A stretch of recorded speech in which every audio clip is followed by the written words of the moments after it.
Et si je vous disais que la fatigue, les douleurs, la perte de mémoire ne viennent pas de l'âge, mais d'une erreur que vous répétez chaque soir depuis 10 ans, sans même le savoir. Ce que vous mangez ou pas avant de dormir pourrait vous détruire lentement. Je suis médecin. Ou plutôt, j'ai été médecin pendant plus de 40 ans, avant de prendre ma retraite il y a quelques années. J'ai exercé dans une petite ville de province, j'ai vu défiler des générations de patients, j'ai prescrit des milliers d'ordonnances, j'ai tenu la main de personnes en fin de vie, j'ai aidé d'autres à se relever. Et pourtant, ce que je m'apprête à vous dire ce soir, je ne l'ai appris qu'après avoir raccroché ma blouse blanche. Ce que je vais vous révéler n'est pas dans les manuels de médecine. C'est pas enseigné à la faculté. Ce n'est pas non plus ce que vous entendrez à la télévision ou dans les publicités sur la santé des seniors. Mais c'est, je le crois profondément, la chose la plus importante que j'ai comprise sur la vieillesse. Vous croyez peut-être que votre corps s'affaiblit parce que c'est normal, que vos jambes deviennent instables, que vos gestes sont moins précis, que vous vous sentez fatigué dès le réveil parce que vous avez 60, 75 ou 80 ans. C'est ce que l'on vous dit depuis toujours. C'est ce que j'ai moi-même cru pendant longtemps. Mais si tout cela était faux, si cette perte de force, cette dépendance insidieuse, cette impression que l'on glisse lentement vers la fragilité, n'était pas une fatalité liée à l'âge, mais une conséquence d'un oubli collectif, je vais vous raconter quelque chose qui, je l'espère, changera votre regard. Un matin, en me levant, j'ai voulu attacher mes lacets. Je me suis penché et j'ai eu du mal à me relever. Mes genoux ont tremblé. Ma respiration s'est coupée. Un instant, j'ai senti une peur sourde m'envahir. La peur de ne plus pouvoir me tenir debout. La peur de basculer. Moi le médecin. Moi le conseiller. Moi le pilier de tant de familles. Ce jour-là, je me suis vu glisser moi aussi vers l'invisible déclin. J'ai pensé, voilà, c'est mon tour. Puis j'ai commencé à observer, à relier les points. Et très vite, j'ai compris une vérité dérangeante. Nous ne perdons pas notre force à cause de notre âge. Nous la perdons parce que nous ignorons comment la préserver. Prenons l'exemple de Madame Lienne, une patiente fidèle, 70 ans, en bonne santé apparente. Pas de diabète, pas de maladie chronique. Elle marchait tous les matins, mangeait équilibré, dormait bien. Et pourtant, elle me dit un jour, Docteur, je n'ose plus monter l'escalier chez moi. J'ai peur de tomber. Je l'examine. Tout semble normal. Et pourtant, son regard ne mentait pas. Quelque chose lui échappait, comme si son corps se vidait lentement, sans explication. Ce qu'elle vivait, je l'ai vu des centaines de fois, mais sans mettre le doigt dessus. Ce n'était ni une maladie, ni une carence aiguë. C'était la sarcopénie, un mot compliqué pour désigner un voleur silencieux. La perte progressive de la masse musculaire. Et voici ce que personne ne vous a jamais dit. Le muscle est la première chose que vous perdez avec l'âge et la dernière chose que vous remarquez. Cela ne fait pas mal. Cela ne provoque pas de fièvre. Aucun test de routine ne vous l'indiquera. Mais un jour, vous trébuchez. Un jour, vous n'arrivez plus à vous relever du canapé sans appui. Un jour, vous cessez de sortir, non par paresse, mais par peur. Et alors commence un cycle infernal. Moins vous bougez, plus vous perdez. Moins vous mangez, plus vous vous affaiblissez. Moins vous dormez bien, plus votre corps s'effondre. Mais le plus grave dans tout cela, c'est que nous avons été conditionnés à l'accepter. C'est l'âge. C'est normal. Non, ce n'est pas normal. C'est fréquent, oui, mais pas inévitable. Car j'ai aussi vu des hommes et des femmes de 75 ans, 80, même 90 ans, toujours actifs, alertes, debout. Pas parce qu'ils avaient de meilleurs gènes, pas parce qu'ils avaient plus de chance, mais parce qu'ils avaient compris une chose essentielle que je vais vous transmettre. Le corps ne vous trahit pas. Il vous parle, et il réclame juste d'être nourri et compris. Je vous parle ici non pas d'une méthode miracle, je vous parle d'un savoir oublié, d'une science simple que tout senior devrait connaître, comment préserver sa masse musculaire, son équilibre, sa confiance en soi, même après 70 ans. Et tout commence par un changement minuscule, par un détail qui ne coûte rien, qui ne prend que 10 minutes par jour, mais qui peut transformer vos nuits, vos réveils, votre force intérieure. Dans les vidéos qui suivront, je vous expliquerai comment nourrir votre corps au bon moment, quoi manger pour le reconstruire et surtout comment reprendre le contrôle de votre santé sans médicaments, sans suppléments inutiles, juste avec ce que la nature nous offre. Mais avant d'aller plus loin, je vous demande une chose. Abonnez-vous à cette chaîne si ce que vous venez d'entendre vous interpelle, vous choque ou vous parle. Chaque abonnement m'encourage à continuer à partager ce que j'ai appris, non pas comme médecin, mais comme vieil homme qui a décidé de ne pas se laisser glisser. Je veux que vous sachiez ceci, il n'est jamais trop tard pour reprendre le pouvoir, même à 70 ans, même à 80. La preuve, vous êtes encore en train de lire. Et maintenant, laissez-moi vous poser une question. Selon vous, pourquoi les muscles disparaissent-ils après 70 ans? A. Parce que c'est un phénomène naturel dû au vieillissement. B. Parce qu'on ne nourrit plus le corps au bon moment ni de la bonne manière. Écrivez votre réponse en commentaire, A ou B, et dites-moi pourquoi.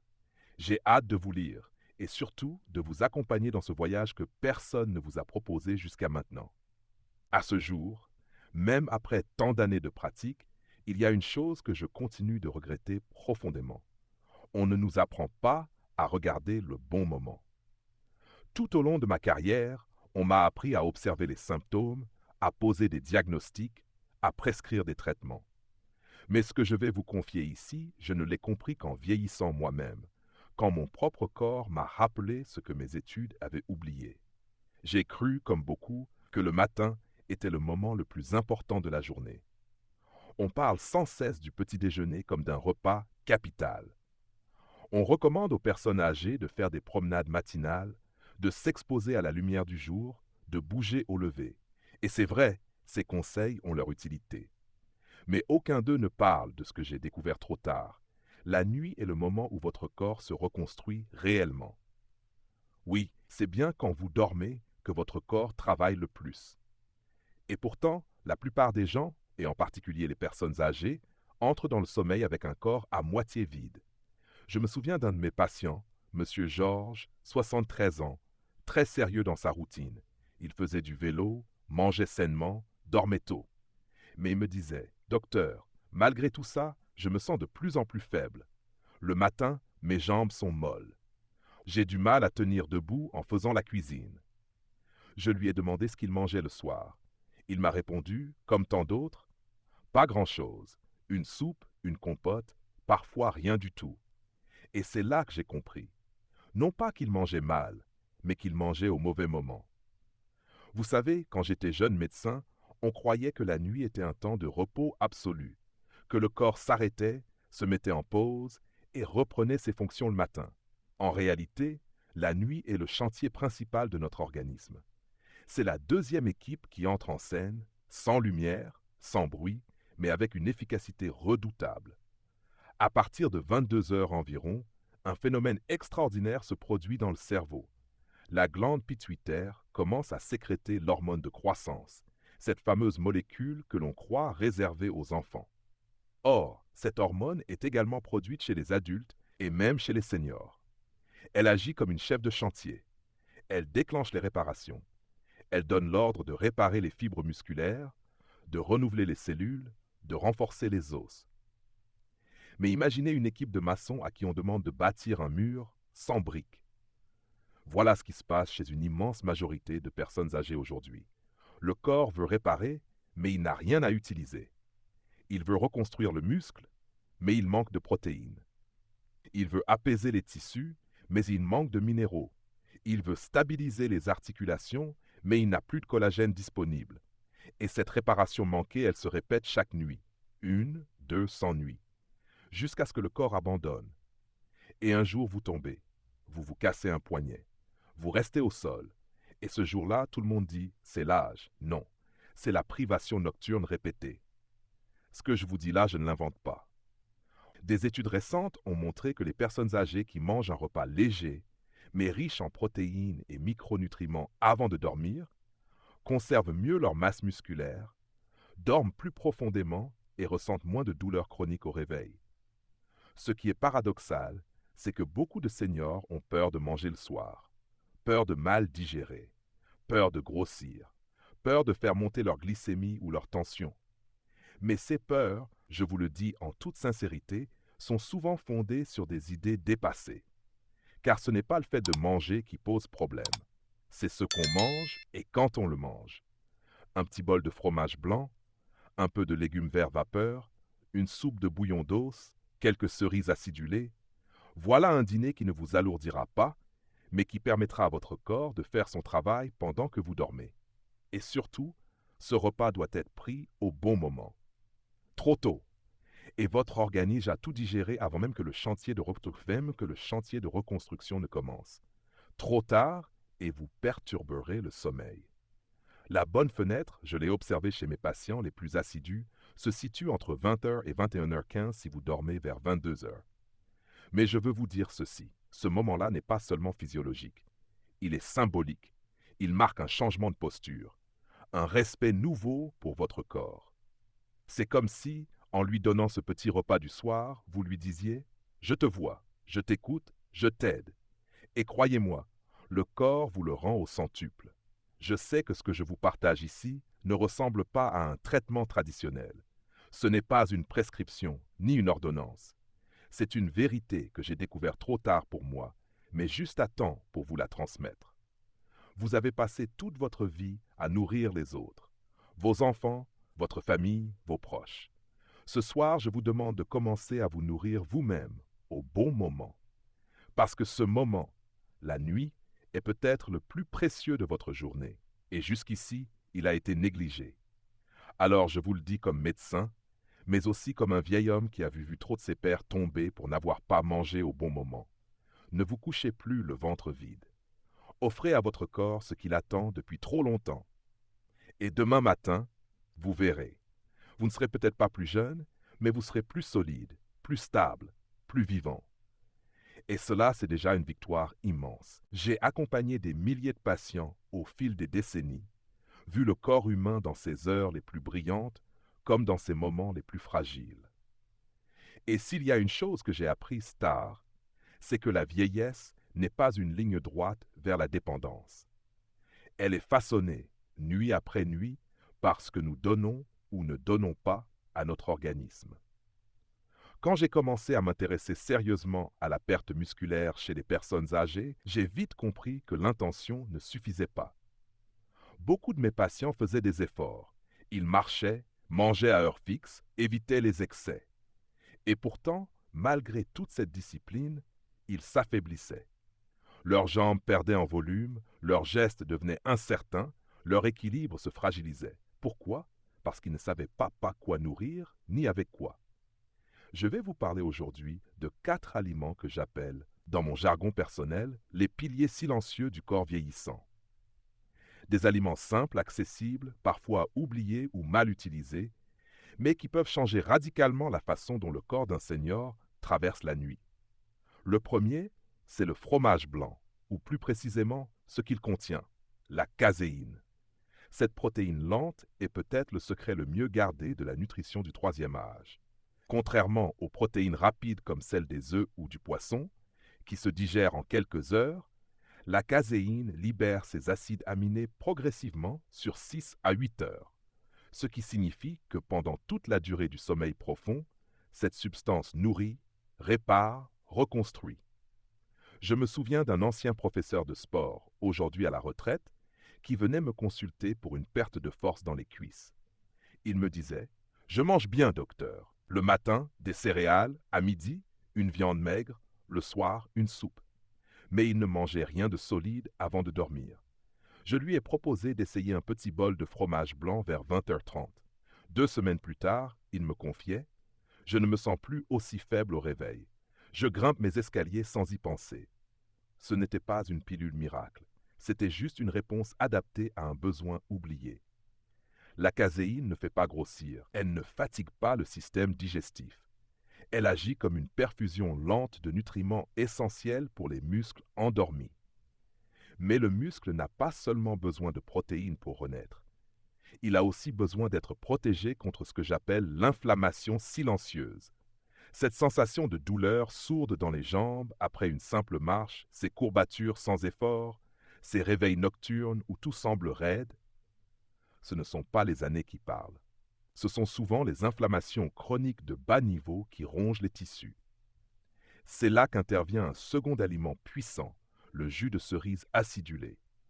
Peu connu en France, il est pourtant riche en deux substances fascinantes. La mélatonine, qui améliore la qualité du sommeil, et les anthocyanines, des antioxydants puissants qui réduisent les marqueurs inflammatoires dans le sang. Je me rappelle de M. Tam, un retraité vietnamien vivant à Paris. Il souffrait d'insomnie chronique et de douleurs diffuses dans les mollets. Un ami lui avait parlé du jus de cerise. Il est venu me demander ce que j'en pensais. Je lui ai dit d'essayer. Une petite dose, 60 millilitres, avant de dormir. Après 10 jours, il est revenu, les yeux brillants. Je dors mieux. Mes jambes ne me réveillent plus. Ce n'est pas magique, mais c'est réel. Et c'est accessible. Le troisième pilier, ce sont les légumes verts riches en magnésium. On parle souvent du calcium pour les os, mais on oublie que le magnésium est le minéral du calme musculaire. Il régule les contractions, prévient les crampes et surtout, il agit comme un stabilisateur de l'humeur et du système nerveux. Épinards, blettes, brocolis, tous ces légumes peuvent devenir le soir une vraie potion de nuit. Encore faut-il les cuire doucement, à la vapeur ou à l'eau, pour ne pas perdre leur richesse. Je conseille souvent à mes patients de consommer un petit bol de légumes verts tièdes avant de dormir. Pas une assiette lourde. Juste de quoi apporter le minimum vital. Une dame de 69 ans me disait récemment « Depuis que je mange un peu de courgettes cuites le soir, je ne fais plus de cauchemars et mes mains ne tremblent plus au réveil. » Enfin, le quatrième aliment, et non des moindres, c'est le collagène. On en parle souvent pour la peau, les rides, les crèmes miracles. Mais le collagène, c'est bien plus que ça. C'est la colle de notre charpente. Sans lui, les tendons se fragilisent, les articulations grincent, les genoux lâchent. Et après 60 ans, la capacité naturelle du corps à en produire diminue drastiquement. Mais la bonne nouvelle, c'est qu'on peut en apporter par l'alimentation.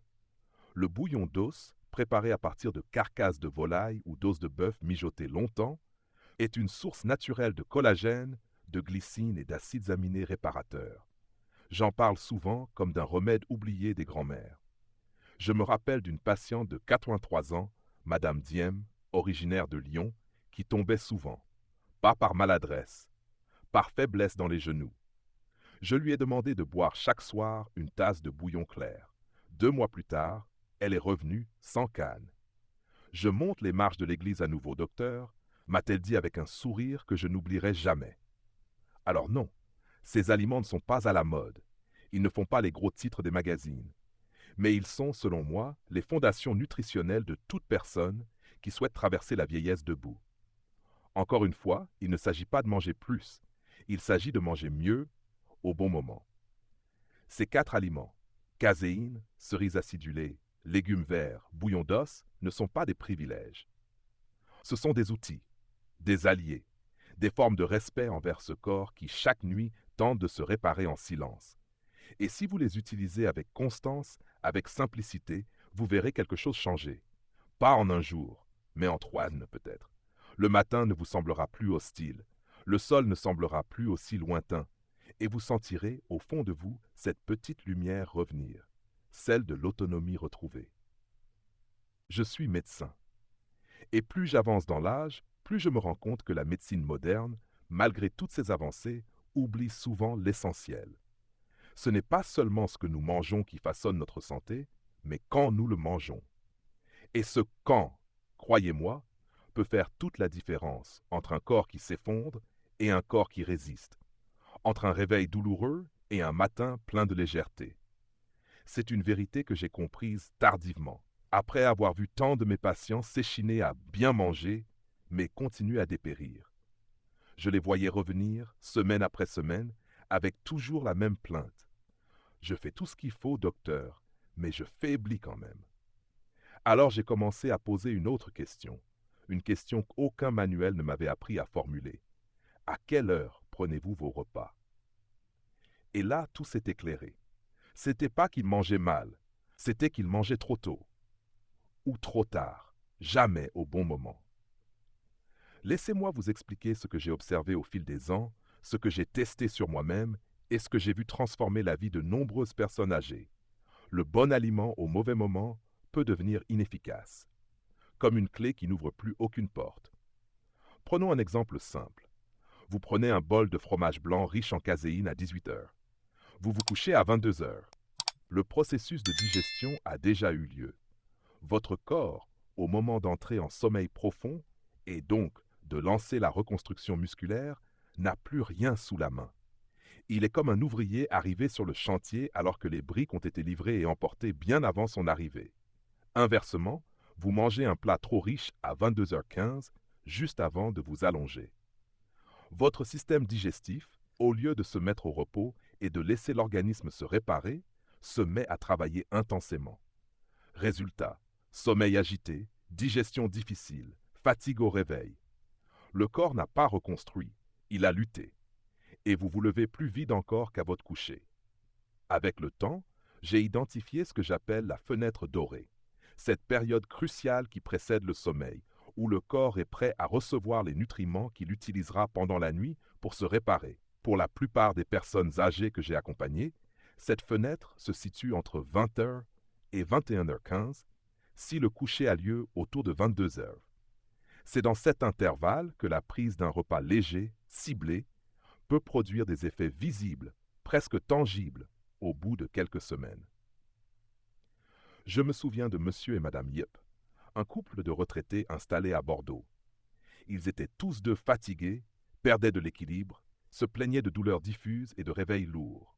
Je ne leur ai prescrit aucun médicament, rien de chimique, juste une consigne. Chaque soir, à la même heure, entre 20h et 21h, prenez un petit repas composé de 4 éléments simples: fromage blanc, quelques cerises acidulées, un bol de légumes verts vapeur, une petite tasse de bouillon d'os tiède. C'est tout.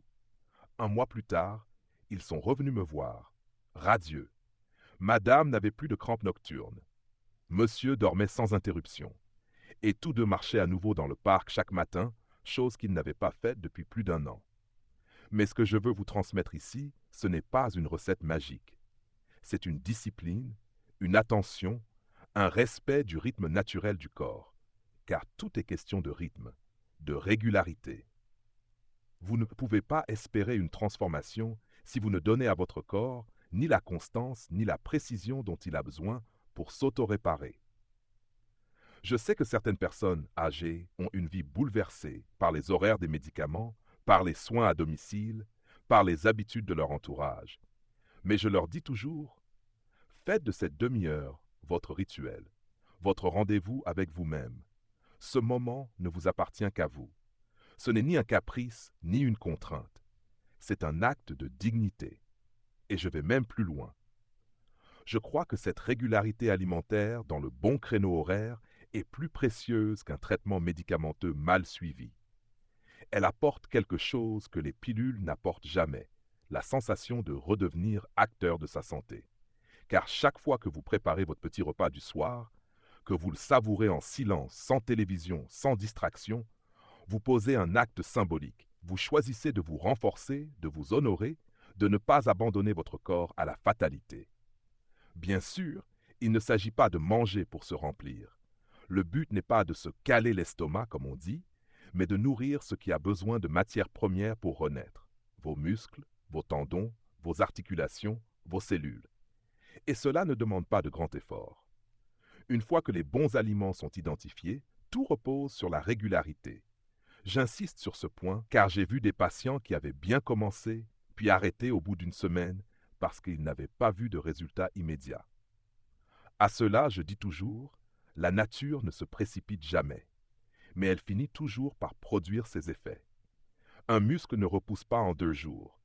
Un équilibre ne se restaure pas en 1 nuit. Mais si vous êtes fidèle à ce petit repas du soir, si vous le considérez comme un soin autant qu'un repas, alors, un matin, vous vous lèverez et vous sentirez quelque chose d'étrange, une solidité nouvelle, une légèreté dans le pas, une confiance dans le geste. Et vous comprendrez alors ce que moi, médecin vieux et redevenu apprenant, j'ai mis toute une vie à saisir. Ce n'est pas le médicament qui soigne le mieux, c'est la bonne habitude au bon moment.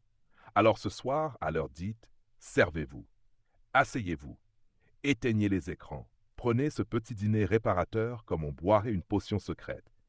Pas pour le goût, mais pour le geste. Pas pour le ventre, mais pour le corps tout entier. Je suis médecin. et je suis vieux. Les deux choses ne sont pas incompatibles, et je dirais même qu'elles vont très bien ensemble lorsqu'on choisit de ne pas tourner le dos à la vérité. La vérité que je m'apprête à vous dire est simple, mais elle peut déranger. Vous avez plus de pouvoir sur votre corps que ce qu'on vous a laissé croire. Le véritable combat de la vieillesse n'est pas contre les années qui passent. Il est contre la résignation.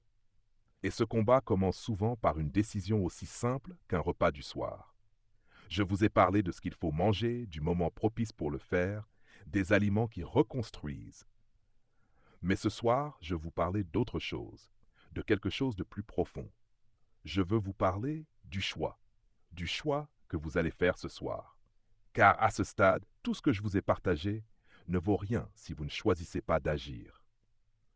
Pendant mes années de pratique, j'ai vu deux types de personnes âgées. Celles qui abandonnent sans s'en rendre compte et celles qui décident un jour de ne plus se laisser glisser. Ce n'est pas une question de force physique, ni de niveau d'études, ni même de revenus. C'est une posture intérieure, une manière de regarder sa vieillesse en face et de dire « je ne suis pas fini ». Ce que j'essaye de vous transmettre, ce n'est pas un régime alimentaire. C'est un geste de réconciliation avec vous-même. C'est une main tendue vers ce corps que vous avez peut-être malmené, ignoré ou simplement oublié pendant trop longtemps. Je me souviens encore de M. Dang, un homme discret, ancien instituteur, 92 ans.